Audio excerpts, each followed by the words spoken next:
ఈ ఉదయకాలపు శిలువ శ్రమల ధ్యానాంశములకు చేరి వచ్చిన మీ అందరికీ ప్రభువైన యేసుక్రీస్తు నామమున శుభవందనాలు తెలియజేస్తూ ఉన్నాను. దేవుడు తన కరుణాహస్తమును మనకు తోడుగానిచ్చి నడిపించును గాక. ఆమేన్. ప్రతి సంవత్సరం లాగే ఈ సంవత్సరము కూడా ప్రభువు మనకి ఆయనకు సమీపముగా చేరడానికి, ఆయనతో సన్నిహిత సహవాసం కలిగి ఉండడానికి ప్రభు మనందరికీ సమయాన్ని ఇచ్చాడు, అవకాశాన్ని ఇచ్చాడు, ఏర్పరచుకున్నాడు. సో ఆయన సన్నిధికి వచ్చిన మన అందరమును ధన్యులం. దేవుని లేఖనం సెలవిస్తూ ఉన్నది, దేవుని సన్నిధిలో తనతో ఉండడానికి దేవుడు ఏర్పరచుకొని చేర్చుకునే నరుడు ధన్యుడు. ధన్యుల లిస్టులో దేవుడు మనల్ని ఉంచాడు. ఆమేన్. దేవుడు ఇంకను మన సంఘ బిడ్డలనందరినీ, చిన్నలను పెద్దలందరితోనూ మరి తన కృపలో మనం ఎదిగి వర్ధిల్లడానికి ఆయనే కృప చూపును గాక. ఆమేన్. సమయంలో దేవుని పరిశుద్ధ గ్రంథంలో నుండి మత్తయి రాసినటువంటి శుభవార్త 6వ అధ్యాయమును ఈరోజు మనము ధ్యానము చేసుకొనబోతూ ఉన్నాం. మత్తయి రాసినటువంటి శుభవార్త 6వ అధ్యాయమును మనము ధ్యానము చేసుకొనబోతూ ఉన్నాం. దానికంటే ముందు మరి లెంట్ డేస్ని గురించినటువంటి చిన్న ఉపోద్ఘాతము మీతో పంచుకోవాలనుకుంటున్నాను. సో లెంట్ డేస్ని మనము పాటించాలా వద్దా? లెంట్ డేస్ మనం అనుసరించాలా లేదా? అది బైబిల్లో ఉన్నదా? ఇలాంటి ప్రశ్నలు కొంతమంది బయట మనకి ప్రశ్నిస్తూ ఉంటారు. వారికి నువ్వు చెప్పాల్సిన జవాబు నీకు తెలియాలి. లెంట్ నువ్వెందుకు పాటిస్తున్నావు? చాలామంది ప్రశ్నించేది, అది బైబిల్లో ఉందా? బైబిల్లో లేదు కదా, బైబిల్లో లేని దాన్ని మీరెందుకు పాటిస్తున్నారు? మరొక చోట మనుషులు కల్పించిన పద్ధతులు, దైవోపదేశములని మీరెందుకు వాటినే పాటిస్తూ ఉన్నారు? దాని కొరకై దేవుని వాక్యాన్ని ఎందుకు నిరర్ధకము చేస్తూ మనలను ప్రశ్నించేవారు కొందరున్నారు. అయితే మరి ఈ విషయాన్ని మనము కులంకుషంగా తెలుసుకోవాల్సిన విషయం ఉన్నది. దేవుడు తన బిడ్డలను తన దగ్గరకు చేర్చుకునే పద్ధతులు అనేకమున్నాయి. ఒక్కొక్క ప్రకారంగా వారు తమ జీవితాన్ని ముందుకు కొనసాగించుకుంటూ వెళుతూ వచ్చారు. మరి ఆ దినాలలో ఏం జరిగింది అనంటే, మనము కూడా చనిపోతే మన నెక్స్ట్ తరానికి యేసు ప్రభువును గురించి, దేవదేవుడే శరీరధారిగా ఈ భూమి మీదకి వచ్చినటువంటి ఆ సంఘటనలు కానీ, ఆయన వచ్చినప్పుడు చోటు చేసుకున్న పరిస్థితులే కానీ, మరి ఆయన ఈ భూమి మీద సంచరించినటువంటి సమయాలలో ఏమేమి సంఘటనలు చోటు చేసుకున్నాయో వాటన్నిటిని గ్రంథస్థం చేయాలి, వాటిని మన నెక్స్ట్ తరాలకు వాటిని నిలబెట్టాలి అని అనుకొని మరి అలాగున రాయటం మొదలుపెట్టారు. అలా మత్తయి, మార్కు, లూకా, యోహానులు, అలాగనే అపోస్తులుల కార్యాలు అలాగున రాయటం మొదలుపెట్టారు. సో సంఘము ఎప్పుడైతే ఈ శ్రమల గుండా వెళుతూ ఉన్నదో ఆ సంఘాన్ని బలపరచడానికి పౌలు భక్తుడు వారికి ఉత్తరాలు రాశాడు. ఆయనను కూడా హింసిస్తూ వచ్చారు. పౌలును కూడా ఆయనను బందీలుగా చేస్తూ ఉన్న సమయంలో పౌలు ఈ సంఘాలకు ఉత్తరాలు రాశాడు. అవే మనము ఈ యొక్క బైబిల్లో మనం చదువుకునే మత్తయి, మార్కు, లూకా, యోహానుల శుభవార్తల తర్వాత అపోస్తులు వారు జరిగించినటువంటి దైవ కార్యాలను గురించి ఒక గ్రంథం రాశారు. అలాగున సంఘాలను బలపరుస్తూ రాసినటువంటి ఆ చిట్ట చివరి వరకు ప్రకటన గ్రంథము వరకు ఉన్నటువంటి విషయాలు. సో గనుక వీటన్నిటినీ దృష్టిలో ఉంచుకొని మరి ఇవన్నీ గ్రంథస్థం చేయబడ్డాయి. గ్రంథస్థం చేయబడిన తరువాత ఈ శ్రమల కాలంలో చెదిరిపోయిన వీరందరి పరిస్థితులు ఎవరికి వారుగా ఉన్నారు. ఆధ్యాత్మికమైనటువంటి విధానాలలో వారు ఒకరిని ఒకరు కలుసుకోలేని, ఆదరించబడలేని, ఆధ్యాత్మికంగా ఉన్నతముగా దేవునికి మరి వారు ఆరాధనలు చేయలేనటువంటి పరిస్థితులు ఏర్పడ్డాయి. ఇది ఇలా ఉంటూ ఉండగా ఆ తదనంతరం ఒక 200 సంవత్సరాల తరువాత, అంటే 335వ సంవత్సరంలో మరి కాన్స్టాంటినోపిల్ అనేటువంటి ఒక రాజు దేవుని బిడ్డలను అందరినీ కూడా సమకూర్చి ఆయన యేసు ప్రభువును అంగీకరించిన తరువాత మరి క్రైస్తవులను అందరినీ కూడా సమకూర్చి వారికి కలుగుచున్నటువంటి ఈ శ్రమలు, వారికి కలిగిన ఈ ఇబ్బందులు, వాటన్నిటిలో నుండి వారికి ఉపశమనాన్ని కలిగించాడు. హింసలు అనేటివి మానేయాలి, క్రైస్తవులను హింసించడం అనేటువంటిది మానేయాలి అని ఆయన క్రైస్తవ ధర్మమును అంగీకరించి ఆ క్రైస్తవ ధర్మం అందరికీ వచ్చే విధంగా చూశాడు. ఇది ఇలా ఉండగా మరి యెరూషలేములో కొన్ని సమితిలు ఏర్పడ్డాయి. ఆల్రెడీ సన్హెద్రిన్ సభ అంటారు. ఒక 70 మందితో కూడినటువంటి ఒక కమిటీ ఉంది.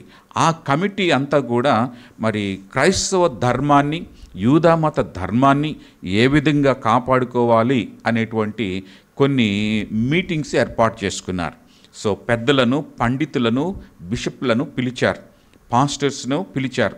పిలిచి మరి మన ధర్మం ఏంటి, దాన్ని మనం ఎలా పాటించాలి, మరి ఇప్పటి వరకు అక్కడక్కడ చెదిరిపోయి ఉన్నటువంటి మనందరము తిరిగి మరలా ఒక్క తాటి మీదకి రావాలి, మనకంటూ ఒక ధర్మం, ఒక నియమం ఉండాలి.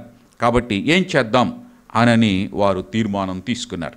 ఆ తీర్మాన సభలనే నైసియా సభ అంటారు. నైసియా సభ. సో నైసియా అనేటువంటి ప్రాంతంలో ఈ సభ ఏర్పడింది. ఆ సభలో తీసుకున్నటువంటి తీర్మానాలలో ఈ లెంట్ డేస్ అనేటువంటిది ప్రత్యేకంగా ఏర్పాటు చేయడమైనది. దేవునికి మహిమ కలుగును కాక. హల్లెలూయా. సో దేవుని బిడ్డలు సమకూర్చబడి వారు ఆధ్యాత్మికంగా ఉన్నతమైనటువంటి స్థితికి చేరడానికి ఏర్పాటు చేసుకున్న క్రైస్తవ సమాజము తీసుకున్న తీర్మానమే ఈ లెంట్ డేస్. సో గనుక వీరు ఏం చేశారు అంటే మొదట్లో ఒక 3 రోజులు ఉపవాసం ఉండి మనము దేవుని సన్నిధిలో మనల్ని మనము తిరిగి ఉజ్జీవింపబడాలి అనే తీర్మానం తీసుకున్నారు. ఆ తదనంతరం ఏం చేశారు అనంటే యేసు ప్రభు వారి యొక్క జీవన విధానాన్ని వారు తీసుకున్నారు. 3 రోజులే ఉండటం ఏంటి ఉపవాసం, మరి 3 రోజుల కంటే కూడా అసలు ఈ ఉపవాసానికి సంబంధించినటువంటి థియలాజికల్ ఆర్గ్యుమెంట్స్ అనేవి కొన్ని వచ్చాయి. 3 రోజులే ఉపవాసం ఉండాలా, అంతకంటే ఎక్కువ ఉండకూడదా, ఎక్కువ ఉండొచ్చు కదా, వారం రోజులు ఉండొచ్చు కదా, మరి లేకపోతే దానియేలు 3 వారాలు ఉన్నాడు కాబట్టి 3 వారాలు ఉండొచ్చు కదా, 21 రోజులు ఉండొచ్చు కదా. సో ఇలాంటి ప్రతిపాదనలు కొన్ని ఏర్పడ్డాయి. అలాంటి ప్రతిపాదనలలో అసలు ఎవరు ఏమన్నా చెప్పని, ఎవరు ఏదన్నా చేయని, అసలు మనందరికీ మనలను సృష్టించినటువంటి మన సృష్టికర్త అయినటువంటి దేవుడు ఆయన శరీరధారిగా ఈ భూమి మీదకి వచ్చాడు కనుక ఆయనే మనకు ప్రమాణం. ఎవరు ఏమన్నా చెప్పని, ఏ బిషప్ ఏమన్నా చెప్పని, ఏ కాపరి ఏమన్నా చెప్పని, ఏ సావుకుడు ఏమన్నా చెప్పని, ఏ బోధకుడు ఏమన్నా చెప్పని, అది ప్రామాణికమా కాదా అనేది ప్రక్కన పెడితే మనలను సృష్టించినటువంటి మన దేవుడు ఆయన పాటించిన పద్ధతి ఏంటి, ఆయన మనకు చూపిన మాదిరి ఏంటి అని చెప్పి దాని మీద సెర్చ్ జరిగింది. ఆ సెర్చ్ జరిగినప్పుడు దాని మీద ఒక సభ ఏర్పడి ఆ సభలో 40 రోజులు యేసు ప్రభువారు ఈ భూమి మీద ఉన్నప్పుడు ఆయన ఉపవాసం ఉండి ప్రార్థన చేశాడు. ఆమేన్. సో కాబట్టి ఆయన ఉపవాసం ఉండి ప్రార్థన చేసేదానికంటే ముందు ఏం చేశాడు, బాప్తిసం పొందాడు. కాబట్టి దేవుని బిడ్డలు బాప్తిసం పొంది దేవుని బిడ్డలు అవ్వాలి అనంటే వారు మరి యేసు ప్రభువారు మాదిరిని వారు వినియోగించాలి. కాబట్టి వారేం చేయాలి అనంటే ఇప్పుడు బాప్తిసం పొందాలి అనంటే వారిలో మొదటిగా మరి బైబిల్లో ప్రభువారు బాప్తిసం పొందడానికి ఏం చెప్పాడు, దేవుని రాజ్యం సమీపించి ఉన్నది కాబట్టి మీరు మారు మనసు పొంది బాప్తిస్మము పొందండి అని ప్రభువారు చెప్పాడు. కాబట్టి మొట్టమొదటిగా ఏం చేయాలా, పశ్చాత్తాపడాలా, పాపముల విషయమై పశ్చాత్తాపడాలా. ఇది ప్రాసెస్, లెంట్ డేస్లో జరగాల్సినటువంటి విషయాలు. కాబట్టి ఒక వ్యక్తి బాప్తిసం పొంది సంఘంలో సభ్యుడిగా చేరాలి, క్రీస్తు కుమారుడిగా లేక క్రీస్తు భక్తుడిగా, క్రీస్తు అనుచరుడిగా అతడు రావాలి అనంటే మొదటిగా తన జీవితంలో దొర్లిన దోషాలకు అన్నిటికీ కూడా పశ్చాత్తాపడాలి. ఆమేన్. సో పశ్చాత్తాపపడాలి అనేటువంటి ఆ అంశాన్ని మరి ఎలా పశ్చాత్తాపడతారు, ఎన్ని రోజులు పశ్చాత్తాపడతాడు, ఈ లెంట్ డేస్లలో వారు ఆ విధంగా పశ్చాత్తాపడాలి అనేటువంటి ఒక విషయాన్ని తీసుకున్నారు. సో పశ్చాత్తాపడుతూ తన పాపముల విషయమై, దోషముల విషయమై వారు పశ్చాత్తాపడి దేవుడిని తమ జీవితంలోనికి ఇక ఆయననే మేము అనుసరిస్తాం, ఆయననే పాటిస్తాం, ఆయననే వెంబడిస్తాం, ఆయన అనుచరులమవుతాం, ఆయన బిడ్డలమవుతాం, ఆయన రాజ్య పౌరులమవుతాం అని వారు తీసుకునేటువంటి ఒక తీర్మానం. సో ఆ తీర్మానానికి వారిని అప్పగిస్తారు. సో ఆ తీర్మాన సమయంలో వారు ఈ 40 రోజుల ఉపవాసాల్లో పాలు పంపులు పొందాలా. దేవునికి మహిమ కలుగును గాక. సో ప్రతి ఒక్కరూ ఈ 40 రోజుల ఉపవాస ప్రార్థనలను పాటించాలని ఆదిమ సంఘం తీర్మానం తీసుకుంది. సో ఇది ఇలా ఉండగా వారు బాప్తీసం పొందిన తరువాత దేవుని యొక్క సన్నిధిలో వారు నిలవబడి మరి యేసు ప్రభు వారు ఏ విధంగా 40 రోజులు ఉపవాస ప్రార్థనలను చేశాడో వారు అలాంటి ఉపవాస ప్రార్థనలు చేయాలా. ఇది ఆదిమ సంఘం తీసుకున్నటువంటి తీర్మానం. గనుక మరి దేవుడికి నువ్వు ప్రభావవంతమైన వ్యక్తిగా ఉండాలా, విజయవంతమైన జీవితం జీవించాలా, జయ జీవితం జీవించాలా అనంటే ఖచ్చితంగా యేసు ప్రభు వారు 40 రోజుల ఉపవాసం ఉండి సాతానును జయించాడు. ఆమేన్. సో సాతానును జయించాడు గనుక 40 రోజులు ఉపవాసం ఉండి దైవశక్తి పొందుకోవాలా. ఇది ఆదిమ సంఘం తీసుకున్నటువంటి తీర్మానం. సో దాదాపు ఒక 18 నియమాలు వారు ఏర్పాటు చేసుకొని ఆ 18 నియమాలలో ఇలాంటివన్నిటిని వారు ఏర్పాటు చేసుకొని అలాగన ముందుకు వెళుతూ ఈ లెంట్ డేస్లను ఆదిమ సంఘం ఆరంభించింది, ఆచరించింది. సో ఆ రోజు నుండి ఈ రోజు వరకు ఆదిమ సంఘం ప్రారంభించిన ఆ పద్ధతిని మనమును కూడా పాటిస్తూ ఉన్నాము. ఆమేన్. సో గనుక ఇది మనుషుల వలన నియమింపబడిందా, లేకపోతే ఒక సంస్థ వలన నియమింపబడిందా, లేకపోతే ఒక ఆర్గనైజేషన్, లేకపోతే ఒక విభాగం, ఒక వర్గం వారు దీన్ని పాటిస్తున్నారా అని అంటే కాదు. కానీ మొదటిగా ఇప్పుడు క్రైస్తవులైనటువంటి వారు ఇన్ని సంఘాలుగా ఏర్పడడానికంటే ముందు చాలామంది ఏమంటారంటే ఇది ఆర్సీఎం వాళ్ళది అని అంటారు, ఆర్సీఎం వాళ్ళు పాటిస్తున్నారు అని అంటారు. సో మొదటిగా ఉన్నటువంటిది ఆర్సీఎంఏ, మొదటిగా ఉన్నటువంటిది ఆర్సీఎంఏ. సో ఆర్సీఎం అనంటే రోమన్ కేథోలిక్ చర్చ్. కేథోలిక్ అనంటే ఏంటంటే విశ్వవ్యాప్తమైన అని అర్థం, విశ్వవ్యాప్తమైన అని అర్థం. ఎందుకంటే రోమా సామ్రాజ్యము అప్పుడు ఆ ఒక సామ్రాజ్యముగా ఏర్పడి అనేక దేశాలను అన్నిటిని కూడా కలుపుకొని ఆ చక్రవర్తి అక్కడ ఉండి ఆ చక్రవర్తి మిగిలిన దేశాల రాజులను అందరినీ పాలిస్తూ ఆ పాలనలో ఉన్నటువంటి వారందరూ కూడా మరి రోమాలో ఉన్నటువంటి చక్రవర్తికి కానీ రోమాలో ఉన్నటువంటి ప్రధానమైనటువంటి క్రైస్తవ అర్చకుడు ఆయననే పోప్ అంటారు. సో పోపుకి అన్ని దేశాల సంఘస్థులు, సేవకులు, కాపర్లు అందరూ కూడా ఆయనకి జవాబుదారీగా ఉండాలి. ఆయా దేశాల్లో జరుగుతున్నటువంటి ఆరాధనలే కానీ దైవ కార్యాలే కానీ అందరూ కూడా వారికి రెస్పాన్సిబిలిటీ ఇవ్వాలి అని చెప్పేటువంటి మాట. వారు రెస్పాన్సిబుల్గా పోపుకి విషయాలు తెలియచేయాలి. ఈ క్రమంలో కొన్ని పొరపాట్లు జరిగాయి. కొంత ఏమంటారు, ఈ పోపుల కాలంలో బైబిల్ చరిత్రలో మనం చదువుకునేదంటే ఒక చీకటి యుగం అనేది ఏర్పడింది. ఒక చీకటి యుగం, ఒక కొంతకాలంలో ఈ దైవ కార్యాలన్నీ కూడా ఏమైపోయాయి అని అంటే మరుగున పడిపోయాయి. సో అధికారయుతమైనటువంటి విషయాలు పైకొచ్చాయి. అలాంటి సమయంలో మరి అద్భుతమైనటువంటి రోమన్ క్యాథలిక్ పోపు దగ్గర ఉండేటువంటి బిషప్లు, ఆ తర్వాత ఫాదర్లు, ఇలాంటి వారందరూ కూడా అరే బైబిల్ అలా చెప్పట్లేదే, మరి బైబిల్లో ఇలాగ లేవే, ఇవెందుకు కొన్ని పద్ధతులు ఇలా చేస్తున్నారు అని చెప్పి ఆ పద్ధతులన్నీ కూడా ఏమైతే ఉన్నాయో ఇవి పొరపాట్లు జరుగుతున్నాయి అనేటువంటి వాటిని సంస్కరించారు. అలా సంస్కరించినటువంటి వారిలో మార్టిన్ లూథర్, ఆయన సంస్కరించి బయటకు వచ్చాడు. సో ఆయన సంస్కరించి సంఘాన్ని సంస్కరించి సంఘం మరి లేఖనముల ప్రకారంగా నడవాలి, దేవుడు చెప్పిన లేఖనాల ప్రకారంగా నడవాలి, ఇదిగో మానవ కల్పితమైన పద్ధతులు కొన్ని పోవాలి అని చెప్పి ఆయన ఒక గొప్ప సంస్కరణ తీసుకొని వచ్చాడు. సో సంస్కరించబడినటువంటి సంఘముగా రీఫార్మ్డ్గా మళ్ళా క్రైస్తవ సంఘాలు ఏర్పడ్డాయి. వాటినే అందుకనే క్రైస్తవులు ఏమన్నారంటే 2 విభాగాలుగా క్రైస్తవులను గురించి చెప్పారు. ఒకటి కేథలిక్ చర్చ్ అయితే, రెండవది ప్రొటెస్టెంట్. సో ప్రొటెస్టెంట్లోనే భాగాలు వచ్చాయి. ఆ తర్వాత మెథడిస్ట్ వచ్చేది, ఆ తర్వాత బాప్టిస్ట్ వచ్చింది, ఆ తర్వాత సిఎస్ఐ వచ్చింది. సో ఇలా పెంతికోస్తు, ఇక రకరకాలైనటువంటి వారు కొద్ది పాటి సవరణల చేత వారు విభాగాలుగా ఏర్పడ్డారు. సో అందువలన ఫ్రంట్ లైన్ చర్చెస్ అంటారు వీటన్నిటిని. సో ఫ్రంట్ లైన్ చర్చెస్ లేక మెయిన్ లైన్ చర్చెస్ అంటారు. సిఎస్ఐ, లూథరన్, బాప్టిస్ట్, సో ఇలాంటి మెయిన్ లైన్ చర్చెస్ అన్నీ కూడా ఈ లెంట్ డేస్ని ప్రారంభిస్తూ వాటిని పాటిస్తూనే ఉన్నారు. సో అదే క్రమంలో ఈ రోజున కాలం గడుస్తున్న కొలది ఇక పెంతికోస్తు లేదు, ఇక లేకపోతే ఇక ఏ సంస్థ లేదు, మెయిన్ లైన్ అని లేదు, ప్రొటెస్టెంట్ లైన్, క్యాథలిక్, అందరూ కూడా వీటిని పాటిస్తూ వస్తున్నారు.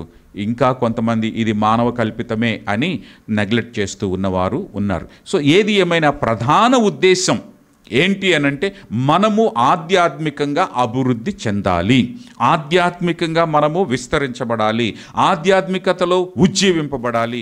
మరి మన జీవితానికి ఏదైనా మలినం అనేది అంటుకుంటే ఆ మలినాన్ని తొలగించుకోవడానికి ఒక ప్రత్యేకమైనటువంటి రోజులు ఇవి. దేవునికి మహిమ కలుగును గాక. సో గనుక మరి దీనికి ఒక ప్రధానమైనటువంటి పిల్లర్స్ ఏమున్నాయి, మరి లెంట్ డేస్కి ప్రధానమైన అంశాలు ఏంటి ఆ ప్రధానమైన పిల్లర్స్, ప్రాథమికమైన విషయాలు ఏంటంటే, సో 2 విషయాల నుంచి ఆదిమ సంఘం 2 పాత నిబంధన నుంచి క్రొత్త నిబంధన నుంచి తీసుకున్నటువంటి విషయాలు. నిర్గమాకాండము 40వ అధ్యాయం, నిర్గమాకాండము 40వ అధ్యాయము, మత్తయి శుభవార్త 6వ అధ్యాయము. ఈ 2 పాత నిబంధన క్రొత్త నిబంధనల నుంచి ఈ ప్రధానమైనటువంటి పిల్లర్స్, లెంట్ డేస్కి ప్రధానమైనటువంటి పిల్లర్స్ని వారు సిద్ధం చేశారు. సో వాటిలో మొదటిదిగా ఇప్పుడు క్రొత్త నిబంధన కాలంలో ఉన్నటువంటి మత్తయి రాసినటువంటి శుభవార్తని మీరు ఈ లెంట్ డేస్లో ఇంటికి వెళ్ళిన తర్వాత మీరు వీటిని చదువుకోనండి. నేను మీకు ఈ విషయాలు ఈరోజు మత్తయి రాసిన వార్త 6వ అధ్యాయము 5వ వచనము నుండి చదువుకుందాం. మీరు ప్రార్థన చేయునప్పుడు, ద ఫస్ట్ పిల్లర్ ప్రేయర్, గుర్తుపెట్టుకోండి, ద ఫస్ట్ పిల్లర్ ప్రేయర్. దేవుడు ఈ భూమి మీదకి వచ్చిన తర్వాత శరీరధారిగా యేసు ప్రభు వారి రూపంలో ఆయన మనందరి మధ్యలో సంచరించి ఆయన చెప్పినటువంటి విషయాలు కొండ మీద ప్రసంగం అంటాం. ఆ కొండ మీద ప్రసంగంలో ప్రధానమైనటువంటి అంశాలలో ఇది ఒకటి. సో ఆ ప్రధానమైనటువంటి అంశాలలో ప్రార్థనను గురించి ప్రభువు చెప్పాడు. ప్రార్థన అనేటువంటిది మనము ఏమి నేర్చుకోగలము అనంటే, ప్రార్థన ఎలాంటిదయ్యా అంటే, a prayer is our weapon against the devil. Amen. Prayer is a weapon against the devil. ప్రార్థన అనేటువంటిది దుష్టుడికి వ్యతిరేకంగా మనం ఉపయోగించే ఒక ఆయుధం. ఆమేన్. ప్రార్థన అనేటువంటిది దుష్టుడికి వ్యతిరేకంగా మనము ఉపయోగించే ఒక ఆయుధం.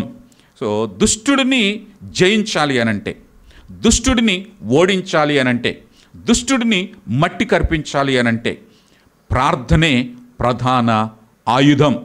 ఆమేన్. అందుకే యేసు ప్రభువారు ప్రార్థించినప్పుడు, ఆయన 40 దినాలు ఉపవాసం ఉండి ప్రార్థించినప్పుడు, ఆ 40 దినాల ఉపవాస ప్రార్థనలో యేసు ప్రభువారు సాతానును ఓడించాడు. ఆమేన్. 40 దినాల ఉపవాస ప్రార్థనలో యేసు ప్రభువారు సాతానును ఓడించడానికి దైవశక్తిని పొందుకున్నాడు. 40 దినాల ఉపవాస ప్రార్థనలలో యేసు ప్రభువారు పరమ నుండి గొప్ప ప్రభావాన్ని పొందుకున్నాడు.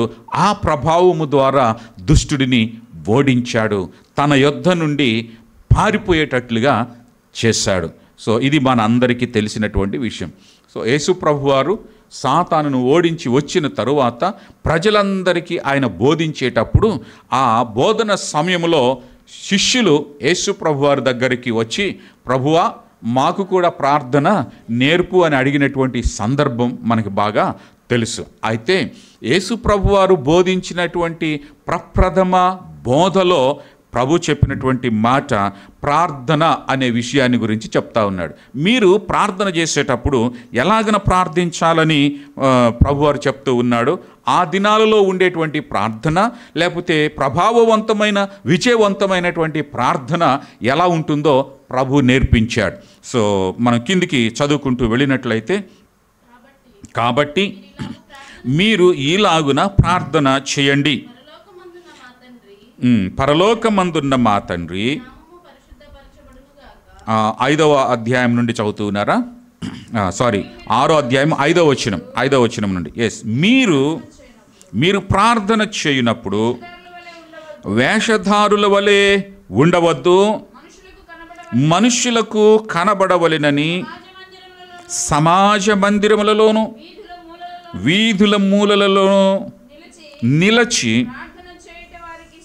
ప్రార్థన చేయుట వారికి ఇష్టము, వారు తమ ఫలమును పొంది ఉన్నారు. వారు ఆ ఫలమును పొంది ఉన్నారని నిశ్చయముగా మీతో చెప్పుచూ ఉన్నాను అని అంటాడు. సో ప్రార్థన ఎలా చేయాలి అని అంటే, ప్రభు చెప్పుచున్నటువంటి మాట, మనము ఇతరులు అంతకుముందు ఉన్నటువంటి ప్రార్థనా విధానాన్ని మనము పాటించకూడదు అని చెప్పాడు. సో అంతకుముందు వారు చేసేటువంటి ప్రార్థన, యూదుల అధికారులు చాలామంది ప్రార్థించినప్పుడు మనుషులు ఎలా చూస్తూ ఉన్నారు అని అంటే, వారు మనుషులు తమని నీతిమంతులుగా చూడాలని తలంచి, వారు చాలా ప్రార్థన పరులండి, వారు చాలా బాగా ప్రార్థన చేస్తారండి, వారి ప్రార్థన చాలా గొప్పదండి, వారి ప్రార్థన అద్భుతమైనదండి, అసలు వారు గంటలు గంటలు ప్రార్థన చేస్తారండి అని మనుషులు తమను ప్రార్థనా పరులుగా గుర్తించాలని, దేవుడి నుంచి ఫలము పొందుకోవాలి. కాబట్టి మీరిప్పుడు ఎలాగ ప్రార్థన చేయాలో ఆ ప్రార్థనా విధానాన్ని ప్రభు నేర్పిస్తూ ఉన్నాడు. ఎలాంటి ప్రార్థన చేయాలంట? నీవు ప్రార్థన చేసేటప్పుడు నీ గదిలోనికి వెళ్ళి తలుపు వేసుకొని ప్రార్థన చేయాలి. ఆమేన్. అలా తలుపు వేసుకొని ప్రార్థన చేస్తే, ప్రార్థించేటప్పుడు ప్రభువు మిమ్ములను చూస్తాడు అని అంటాడు. సో గనుక ప్రియ దేవుని బిడ్డలారా, మనము ఏమి చేయాలి? ప్రార్థన చేసేటప్పుడు మనము యేసు ప్రభువారు మనలను దృష్టించాలని మనం ప్రార్థన చేయాలి. మనుషులు వారు మన మీద దృష్టి పెట్టాలని కాదు మనం చేయాల్సిన ప్రార్థన. మనము చేసేటువంటి ప్రార్థన ప్రభు మన మీద దృష్టి పెట్టేలాంటి ప్రార్థన చెయ్యాలని ప్రభు నేర్పాడు. సో గనుక ప్రార్థన చేయమన్నాడని చెప్పి గదిలోకి పోయి తలుపేసుకొని కూర్చొని, సో ఏదో ఇక ఎవరికి కనబడకుండా ప్రార్థన చేయడం కూడా అది ప్రభు చెప్పినటువంటి ఆ ప్రత్యేకమైనటువంటి సమయాన్ని మనం ఏర్పాటు చేసుకొని ప్రార్థన చేయాలి. కాబట్టి ఇక ఎప్పుడు మనం ఒంటరిగానే ప్రార్థన చేయాలనేది కాదు. కాబట్టి మనము వ్యక్తిగతమైన ప్రార్థన చేసుకోవాలా. ఆ తర్వాత లోక సంబంధమైనటువంటి తలంపులకు గడి పెట్టేసేయాలి. మనము ప్రభు చెప్పినటువంటి మాట ఏంటంటే, మీరు లోపలికి వెళ్ళి తలుపు పెట్టుకోండి అని అన్నాడంటే, బయట లోక సంబంధమైనటువంటి వాటితోటి సంబంధం లేకుండా దేవునితో సంబంధం కలిగి ఉండేలాంటి ప్రార్థన చేయాలని మనం ప్రభు నేర్పుతా ఉన్నాడు. సో బాహ్య సంబంధమైనటువంటి, లోక సంబంధమైనటువంటి వాటన్నిటికీ గడిపెట్టేసేసారు. అంటే అవి ఎంటర్ కాకూడదు మన ఆలోచనలో కానీ, మన తలంపుల్లో కానీ, మన ఉద్దేశాల్లోకి కానీ, మన ప్రణాళికల్లోకి కానీ. లోక సంబంధమైన ఆలోచనలకు గడియ పెట్టేసేయాలా, ఆత్మ సంబంధమైనటువంటి గడియ ఓపెన్ చేయాలా. ఆమేన్. సో అది ప్రభు నేర్పినటువంటి మాట. కాబట్టి విశ్వాసులు కలిసి ప్రార్థన చేయాలా. విశ్వాసులు అలా కలిసి ప్రార్థన ఏకాంతముగా ప్రార్థించిన, అందరితో కలిసి ప్రార్థించిన వారు దేవుని వైపే చూస్తూ ప్రార్థన చేయాలి, కానీ మనుషుల వైపు చూస్తూ ప్రార్థన చేయకూడదు. అది ప్రభు చెప్పినటువంటి మాట. ప్రార్థించేటప్పుడు మనుషులు మరొక పొరపాటును కూడా చేయకూడదు. సో దేవుని నుండి జవాబు పొందుటకు ఒక ప్రత్యేకమైనటువంటి రీతిలో మనము ప్రార్థన చేయాలా అని అనుకుంటాం. దేవుడి నుంచి జవాబు కావాలి అని అంటే ఒక ప్రత్యేకమైనటువంటి శైలిలో, ఒక ప్రత్యేకమైన విధానంలో మనము జవాబు పొందుకోవడానికి ప్రార్థన చేయాలి అనేటువంటి పొరపాటు ఆలోచనలు కూడా కలిగి ఉంటారు. కోర్స్ మరి దేవుడు ఏర్పరిచినటువంటి విధానంలో మనము ప్రార్థన చేయటం అనేది మంచిదే, కానీ మనుషులు చేసేటువంటి ప్రార్థన ఏందయ్యా అంటే అది సుదీర్ఘమైనటువంటి ప్రార్థన. అంత సుదీర్ఘమైన ప్రార్థన చేయడం వల్ల ప్రభు వింటాడు. అంత సుదీర్ఘమైనటువంటి ఏమంటారు గ్రాంధికమైనటువంటి పదాలు వాడుతూ ప్రార్థన చేయడం వలన దేవుడు వింటాడు అనేటువంటి పొరపాటు చేయకూడదు. చిన్న ప్రార్థన అయినా సందర్భంను బట్టి, చిన్న ప్రార్థన కావచ్చు, అది పెద్ద ప్రార్థన కావచ్చు, సమస్యను బట్టి, సందర్భాన్ని బట్టి ఎంత ప్రార్థన చేయాలో అంత ప్రార్థన చేయాలా. దేవునికి మహిమ కలుగును కాక. హల్లెలూయా. ప్రార్థనలో మనం గుర్తుపెట్టుకోవాల్సింది ఏంటంటే మన దేవుడు ప్రేమ కలిగిన దేవుడు అని గుర్తుపెట్టుకోవాలి. మన దేవుడు ప్రేమ కలిగినటువంటి దేవుడు.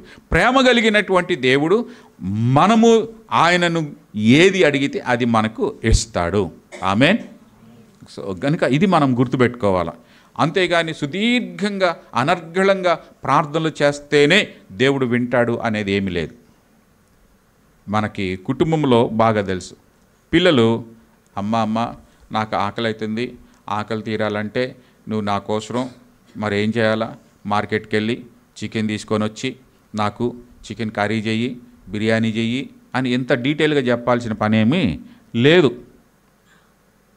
అమ్మా నాకు ఈరోజు చికెన్ తినాలనిపిస్తుంది అని ఒక మాట చెప్తే చాలా, అరే బిడ్డ అట్లనా, ఆగు ఇప్పుడే చేస్తా. ప్రేమతోటి ఏం చేస్తారు, వెంటనే మార్కెట్కి వెళ్తారు, చికెన్ తీసుకొస్తారు, దానికి కావాల్సిన అన్ని ఇంగ్రీడియంట్స్ అన్నీ కూడా సిద్ధం చేసుకుంటారు, దన్న కర్రీ చేసేస్తారు, బిర్యానీ చేసేస్తారు, తీసుకొచ్చి పెట్టేస్తారు. దానికోసం అది అయ్యిందాక సుదీర్ఘ ప్రార్థన చేయాల్సిన పని ఉందా? అమ్మ నేను చికెన్ తినాలనుకుంటున్నానమ్మ, అదన్నమ్మ, ఇదండమ్మ, అదండి అయ్యా అని ఎంత సుదీర్ఘ ప్రార్థన అయ్యిందాక చేయాల్సిన పని లేదు. మన దేవుడు ప్రేమ కలిగినవాడు. అందుకనే ప్రభు వారికి చెప్తా ఉన్నాడు ఏమనంటే, సుదీర్ఘ ప్రార్థనలు చేసుకుంటూ భూమి మీద మనుషుల దృష్టి పడి ఫలం పొందుకోవటం కాదు, కానీ దేవుడు నీ మీద దృష్టి ఉంచే విధంగా అది చిన్న ప్రార్థన, సందర్భ సహితమైన ప్రార్థన, విషయ సందర్భమైన ప్రార్థన.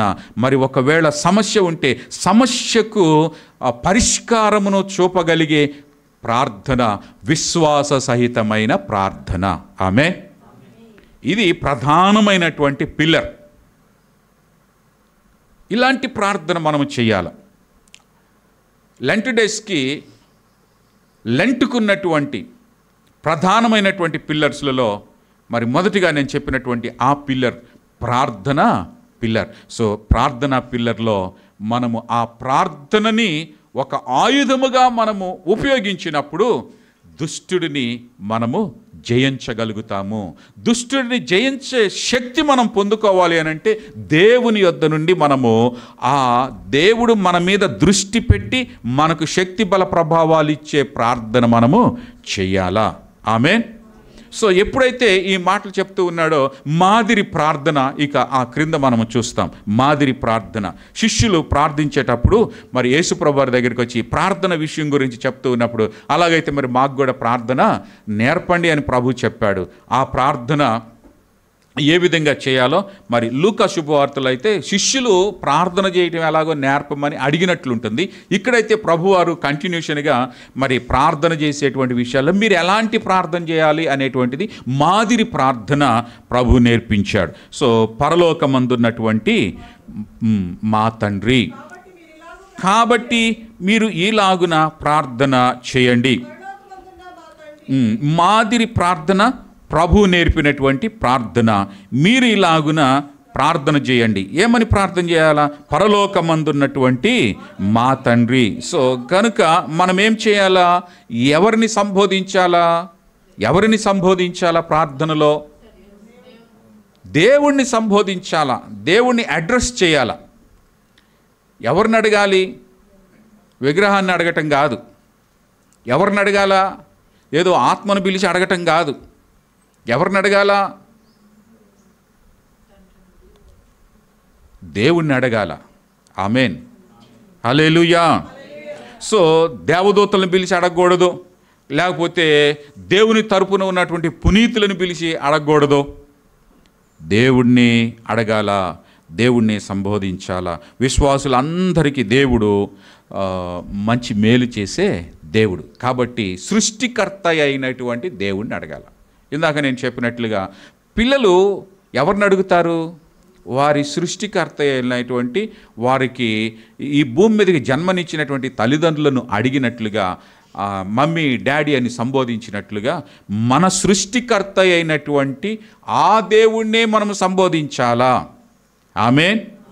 సో మా కొరకు నువ్వు ప్రార్థన చేయి, మా కొరకు నువ్వు విజ్ఞాపన చేయి, మా కొరకు అది చేయి ఇది చేయి అని ఏదో ఒక విగ్రహం దగ్గరికి వెళ్ళో, లేదో ఒక ఆత్మ దగ్గరికి వెళ్ళో, ఒక దేవదూత దగ్గరికి వెళ్ళో, లేకపోతే పునీతుల దగ్గరికి వెళ్ళో అడగడం కాదు. పరలోకమందున్నటువంటి తండ్రి దగ్గరికి వచ్చి మనము అడగాల. ఆమేన్. సో గనుక లెంట్ డేస్లో మనము చేసేటువంటి ఈ దీక్షకు ప్రధానమైనటువంటి పిల్లర్ ప్రార్థన. ఆ ప్రార్థన పరమ తండ్రిని అడగాల. ఆమేన్. సో పరమ తండ్రిని అడిగితే ఆయన మనకు ఏం చేస్తాడు? దీవెనలను ఖచ్చితంగా ఇస్తాడు. సో ప్రభువును స్తుతించాల. మొదటిగా ప్రభువును స్తుతించాల. ప్రభువును స్తుతిస్తూ మన ప్రార్థనలు ప్రారంభించాల. ప్రభువును స్తుతిస్తూ మన ప్రార్థనలు ప్రారంభమవ్వాల. పరలోకమందున్న మా తండ్రి, మీ నామం పరిశుద్ధపరచబడిగాక కదా.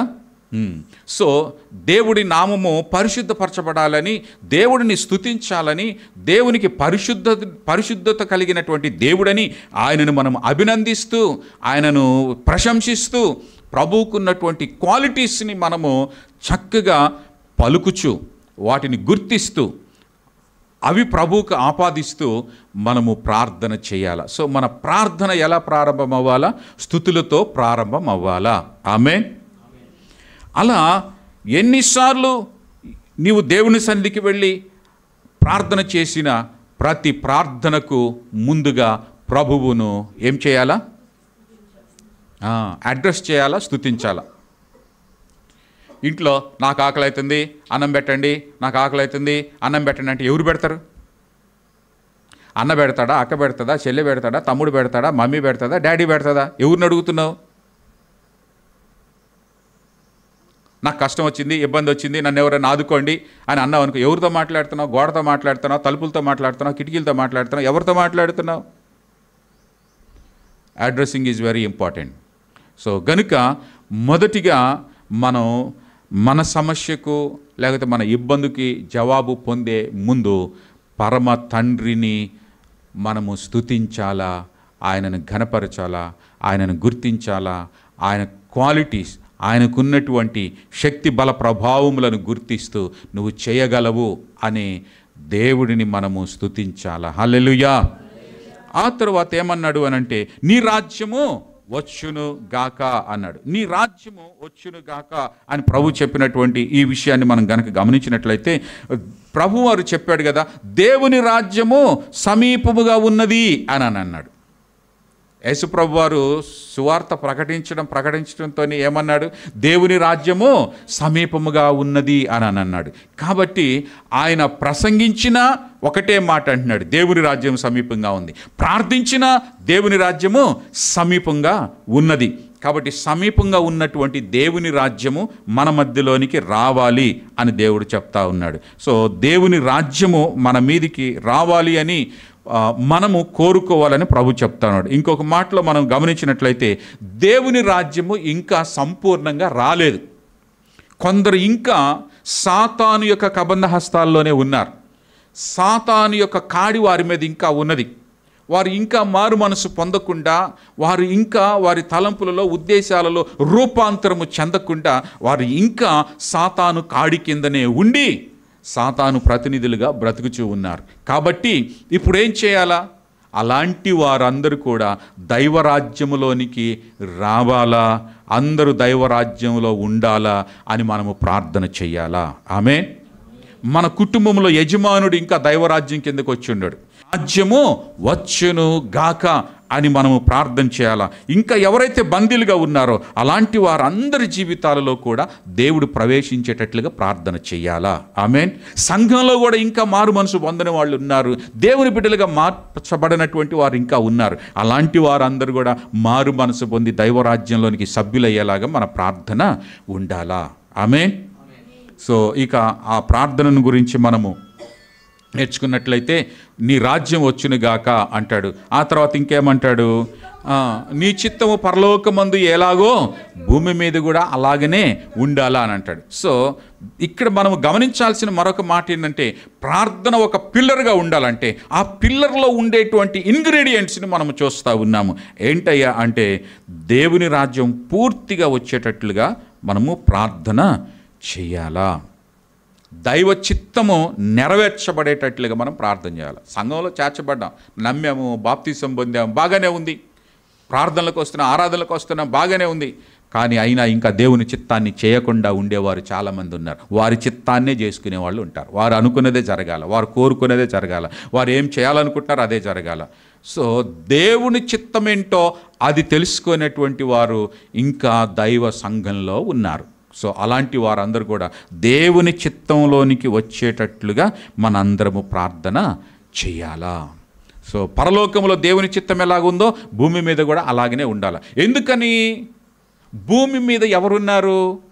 సాతానుడున్నాడు. భూమి మీద సాతానుడున్నాడు కనుక సాతానుడు దేవుని చిత్తాన్ని చేస్తాడా? చేయడు. సాతానుడు దేవుని చిత్తం చేయకపోగా దేవుని బిడ్డలు కూడా దేవుని చిత్తం చేయనీయకుండా వాళ్ళని శోధిస్తూ ఉంటాడు, భ్రమ పెడుతూ ఉంటాడు, వారి ముందు ఏదో అభూత కల్పనలను కల్పిస్తూ ఉంటాడు. కాబట్టి దేవుని చిత్తం చేయనీయకుండా మనుషులను తప్పుదోవలోనికి నెట్టేస్తున్నాడు సాతానుడు. కాబట్టి దేవుని బిడ్డలు దేవుని చిత్తాన్ని చేసే విధంగా, పరలోకములో దేవుని చిత్తం ఏ విధంగా ఉందో ఈ భూమి మీద కూడా అలాగనే దేవుని చిత్తం నెరవేర్చబడేలాగా మనం ప్రార్థన చేయాలా. ఆమేన్. ఈ లెంట్ డేస్లో ఉన్నటువంటి ప్రధానమైన అంశం అది. సో మొదటి పిల్లర్ అది. ఈ పునాది మీదనే ఉండాలా. మొదటి పునాది, మొదటి పిల్లర్, మొదటి స్తంభం ఈ లెంట్ డేస్లకు ఉన్నటువంటిది. మొట్టమొదటిది ప్రార్థన. సో ఆ చిత్తం అనుదినము నెరవేర్చబడాలి. ఏం చేయాలా? అనుదినం నెరవేర్చబడాలి. ఈ 40 రోజులు అమ్మయ్య, ప్రభువా, దేవుడా, భక్తుడా, విశ్వాసుడా అనుకుంటా ఈ 40 రోజుల వరకు మాత్రమే భక్తి ముసుగు వేసుకోవడం కాదు, నిత్యము దేవుని చిత్తం జరిగించే ముసుగు వేసుకోవాలి. ఆమేన్. అదే అంటాడు ప్రభు, నీ చిత్తము నెరవేర్చును గాక. దేవుని రాజ్యం ఎక్కడ ఉంటే అక్కడ ఏముండాలి?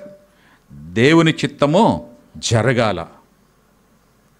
సంఘము దైవరాజ్యంగా ఉన్నట్లయితే, సంఘములో దేవుడు రాజ్యం ఏలుతూ ఉన్నట్లయితే దేవుని చిత్తం సంఘములో జరగాల. ఆమేన్. సో కుటుంబమే ఒక చిన్న సంఘం. ఆమేన్. సో కుటుంబమే ఒక చిన్న సంఘం. సో కుటుంబములో దేవుడు రాజ్యం వెళితే కుటుంబములో ఏముండాలా? కుటుంబంలో ఏముండాలా? దేవుని చిత్తం జరగాల. దేవుని చిత్తం జరిగించాల. యజమానుడు, యజమానురాలు, పిల్లలు, పెద్దలు అందరూ కూడా దేవుని చిత్తము జరిగించాలి. సో గనుక ఆ చిన్న కుటుంబము దైవరాజ్యముతోటి వచ్చి అనేక కుటుంబాల సమూహముగా ఏర్పడిన దైవ కుటుంబం అనే సంఘంలోనికి వచ్చినప్పుడు, దైవ కుటుంబ సంఘములో కూడా దేవుడు రాజ్యం వెళుతూ ఉంటే అక్కడ కూడా దేవుని చిత్తమే నెరవేర్చబడాలా. దేవునికి మహిమ కలుగును గాక. హల్లెలూయా. ఇవి చేసిన తరువాత అప్పుడు మన అవసరతలేంటో దేవుడికి తెలియజేయాలి. ఆమేన్. అది సెకండ్ పార్ట్. ఇది అయిన తర్వాత నీ రాజ్యం వచ్చును గాక అన్న తర్వాత మా అనుదిన ఆహారం నేడు మాకు దయచేయండి. ఇంకా మా రుణస్తులను మేము క్షమించండి. ఆ తర్వాత చివరికి మమ్మల్ని శోధనలోనికి తేక దుష్టుడి నుండి తప్పించండి. ఇది ప్రభు నేర్పిన ప్రార్థన. మొదటిగా ప్రభువును స్తుతించాలా, ఆయన చిత్తం నెరవేర్చబడేలాగా ప్రార్థన చేయాలా. అది కుటుంబంలోనూ, సంఘంలోనూ, వ్యక్తిగతంగానూ దేవుని చిత్తం నెరవేర్చబడాలని ప్రార్థన చేయాలా. ఆ తర్వాత అప్పుడు మన అవసరతలు తీసుకురావాలా. ఏంటి? దానికి ముందే ప్రభు శోధనలో ఏమన్నాడు? మనుష్యుడు రొట్టె వలన కాదు కానీ దేవుని నోట నుండి వచ్చే ప్రతి మాట వలన బ్రతుకుతాడు. కాబట్టి ప్రభువా, ఈ భూ సంబంధమైనటువంటి ఆహార పదార్థముల వలన మేము బ్రతికినా బ్రతకకపోయినా నీ నోటి మాట వలన మేము బ్రతుకుతాము. కాబట్టి ప్రభు ఏమంటున్నాడంటే, ఇదిగో మా అనుదిన ఆహారము నేడు మాకు దయచేయండి. మనిషికి కావలసినటువంటిది దేవుడు ఇయ్యకపోతే మనుషుడు ఏది అనుభవించలేడు. అనేక సందర్భాల్లో మనం పాడతాం, నీవిస్తేనే మేము అనుభవించేది ఏదైనా సరే అది కదా. సో ప్రభు ఇస్తేనే మనము క్షేమంగా ఉండగలుగుతాం, ప్రభు ఇస్తేనే మనం సమృద్ధి కలిగిన వారంగా ఉంటాం, ప్రభు ఇస్తేనే మనం అన్ని కలిగి ఉంటాం. కాబట్టి ప్రభువు మనకు అవసరమైనటువంటి ఆహార నియమ సంబంధమైనటువంటి ఈ భూ సంబంధమైన పదార్థ సంబంధమైనటువంటివి ప్రభువే మనకు అనుగ్రహిస్తాడు. గనుక ప్రభువా నీ నుండే మేము అవి పొందుకోవడానికి మాకు అనుమతినివ్వండి అని అవసరతలు, అక్కరలు, కొరతలు తీర్చమని ప్రభువును అడగాల ప్రార్థనలో. ఆమేన్. సో ప్రార్థనలో ఉన్న ప్రత్యేకత అది. ప్రభువును స్తుతించాలా, స్తుతించిన అనంతరము ఆయన చిత్తం నెరవేర్చబడాలని ప్రార్థన చేయాలా, ఆయన చిత్తం నెరవేర్చబడిన అనంతరము మన అక్కర్లు తీర్చబడాలని ప్రార్థన చేయాలా. మన అక్కర్లు తీర్చబడిన తరువాత కూడా మరి మన అభివృద్ధిని చూసి ఓర్వలేనటువంటి వారు, మనకు ద్రోహం చేసేవారు, మనల్ని మోసం చేసేవారు, మనది లాక్కునేవారు, మన మీద అనవసరంగా నిందలు వేసేవారు, ఇలాంటి వారు ఉంటారు. ఒక్కొక్కసారి మనము తిని తాగి ఏం చేస్తాం, అనవసరమైనటువంటి మాటలు మాట్లాడుతుంటాం. అంతే కదా, అనవసరమైన మాటలు మాట్లాడుతూ ఉంటాం. దాని వలన ఒకవేళ మేము ఎవరైనా హర్ట్ చేసినా లేదా ఎవరైనా మమ్మలను హర్ట్ చేసినా మా యొక్క అపరాధాలన్నిటినీ క్షమించమని ప్రార్థన చేయాలి. ఈ లెంట్ డేస్లో మనం చేయాల్సిన పని అది. జ్ఞాపకం చేసుకో, చిన్నప్పటి నుంచి ఈ రోజు వరకు అప్ టు డేట్గా క్షమించలేని వారు ఎవరన్నా ఉన్నారా? కొంతమంది నా జీవితంలో ఆడిని క్షమించను అనేటువంటి వాళ్ళు ఉంటారు. ప్రార్థనలో క్షమించాల. ప్రభు నేర్పిన ప్రార్థనలు అది, క్షమించాలి. మనం ఎవరినైనా క్షమించకపోయినట్లయితే క్షమించమని ప్రభు చెప్పాడు. అలాగనే మన రుణాలను క్షమించమని ప్రార్థన చేయాలా, మన రుణస్తులను కూడా క్షమించమని ప్రార్థన చేయాలి. క్షమాపణ అనేటువంటిది దేవుని గుణం. కాబట్టి మనం క్షమిస్తేనే దేవుడు మనలను కూడా క్షమిస్తాడు అని చెప్పాడు. కాబట్టి మన క్షమాపణ ఖచ్చితంగా బయటికి ప్రవహించకపోతే దేవుని క్షమాపణ లోపటికి ప్రవహించదు. మన క్షమాపణ బయటికి ప్రవహించాలా, దేవుని క్షమాపణ లోపటికి ప్రవహించాలా. ఆమేన్. అది మానవ ధర్మ క్షమాపణ బయటికి పోవాలా, దైవికమైన క్షమాపణ లోపటికి రావాలా. అది. సో మనం క్షమించకుండా దేవుని క్షమాపణ రాదు. ఇంకొక మాటలో చెప్పాలి అని అంటే, ఒక గ్లాసు నిండా పాలు ఉన్నాయి, పాలు మరలా నింపబడాలి అని అంటే ఈ పాలు ఖాళీ కావాలా. లోపట నీవు క్షమించాలి అనే దేవుని మాటల పాలు నింపబడ్డా, నిష్కల్మషమైన దైవ వాక్య పాలను నింపుకున్నావు. కానీ ఆ నింపుకున్న పాలని నువ్వేం చేయాలా, క్షమాపణ పాలని ఇతరులకు ఇవ్వాలా. అప్పుడు దేవుడు మరలా నిన్ను ఫ్రెష్గా దైవికమైన పాలతో నింపుతాడు. అంటే క్షమాపణ అలాంటిది. నేను క్షమించమని దేవుడు చెప్పాడు, క్షమిస్తానని మనసులో అనుకున్నాం, కానీ అది బయటకు చెప్పాలా, వ్యక్తితో కలవాలా, ఒప్పుకోవాలా, విడిచిపెట్టేసేయాలి. అది తరువాత ఇవన్నీ బాగానే ఉన్నాయి. ఇంత బాగా ఉంటే సుపనాతోడు దుష్టుడు వాడు ఊరుకుంటాడా? ఆహా, అబ్బో, దేవుని చేత దీవించబడతారా మీరు? దేవుడి చేతనే అంది పొందుకుంటారా మీరు? అబ్బో, మీరు క్షమిస్తారా? ఆహా, దేవుని క్షమాపణ మీరు పొందుకుంటారా? ఇంత బాగా పచ్చగా ఉంటారా? మీ పచ్చదనం ఎలా ఉంటుందో చూస్తా అని శోధనలో మనము ప్రవేశించకుండా ఆ శోధన మనలో నుంచి విడిచిపోవాలని మనము ప్రార్థన చేయాలా. దేవునికి మహిమ కలుగును గాక. హల్లెలూయా. ఇంకా లాస్ట్లో మరలా ప్రభువును స్తుతిస్తూ ప్రభువు నేర్పిన ప్రార్థన ముగించబడుతుంది. అంతే కదా. ఎందుకంటే రాజ్యము, బలము, మహిమ నిరంతరము నీవయున్నవి తండ్రి. సో దేవుణ్ణి స్తుతించటంతో ఆరంభించి మరలా దేవుని స్తుతించడంతోనే ముగుస్తుంది. సో లెంట్ డేస్లో మన ప్రార్థన పిల్లర్, మన పునాది. ఈ లెంట్ డేస్కి ఉన్నటువంటి ఒక పునాదిలో ప్రధానమైన లక్షణం, ప్రధానమైనటువంటి గురి, ప్రధానమైనటువంటి ఉద్దేశం ఏంటయ్యా అంటే ప్రార్థన. ఆ ప్రార్థన ద్వారా దుష్టుడిని. ఆమేన్. సో ప్రభు ఈ లెంట్ డేస్లో మనకు అట్టి కృపనిచ్చి దుష్టుడిని జయించే, దుష్టుడిని ఓడించే శక్తితో, బలముతో ఆ ప్రభు మనలను నింపును గాక. ఆమేన్.